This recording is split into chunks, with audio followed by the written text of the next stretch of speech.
2023 వైఎస్ఆర్ ప్రభుత్వం హయాంలో Gannavaram Telugu Desam party office పైన వల్లభనేని వంశీ ఆధ్వర్యంలో దాడి చేసి ధ్వంసం చేసి అక్కడ ఉన్న వాళ్ళని గాయపరిచి అక్కడ ఉన్న కారులను కూడా తగలబెట్టి విధ్వంసం సృష్టించాడు.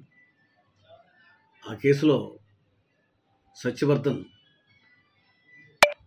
వారందరిపైన దాడి చేసిన వారందరిపైన ఫిర్యాదు చేయడం జరిగింది. అందులో వల్లభనేని వంశీమోహన్ కూడా ముద్దాయి. తన కేసుని బలహీనపరిచేందుకు, కేసు నుంచి తప్పించుకునేందుకు కంప్లైంట్ ఇచ్చిన సత్యవర్ధన్ పైన కిడ్నాప్ చేసి అతని పైన హింసించి బెదిరించి వాళ్ళ కుటుంబ సభ్యులను కూడా బెదిరించి మ్యాజిస్ట్రేట్ ముందు తప్పుడు వాంగ్మూలం ఇచ్చేలాగా వల్లభనేని వంశీమోహన్ చేశాడు. దానిపైన సత్యవర్ధన్ కుటుంబ సభ్యులు పోలీస్ కంప్లైంట్ ఇవ్వడం జరిగింది.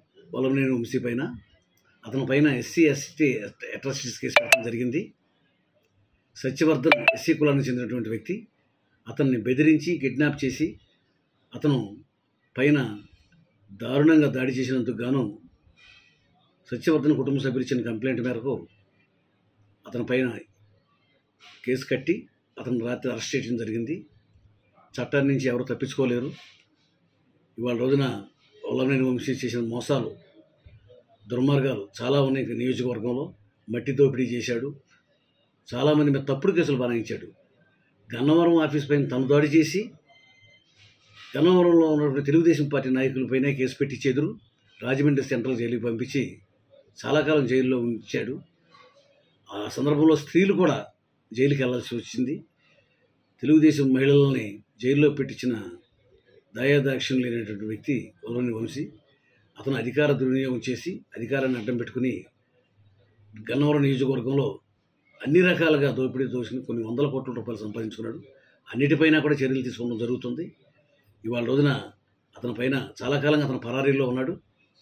అతని పైన అన్ని విషయాల మీద కూడా ఎంక్వైరీ జరుగుతూ ఉంది. అన్నిటిపైన కూడా చర్య తీసుకోవడం జరుగుతుంది. చట్టాల నుంచి కూడా ఎవరు తప్పించుకోలేరు. ఈ బెదిరింపు ధోరణి ఎల్లకాలం సాగదు. ఇవాళ రోజున నీ పైన పోలీసు వారు తగిన చర్యలు తీసుకుంటారు. చట్టం తప్పనిసరిగా నిన్ను శిక్షిస్తుంది. ఇవాళ రోజున ఎంతో తెలివిగలవాడిని అనుకుని లేకపోతే క్రిమినల్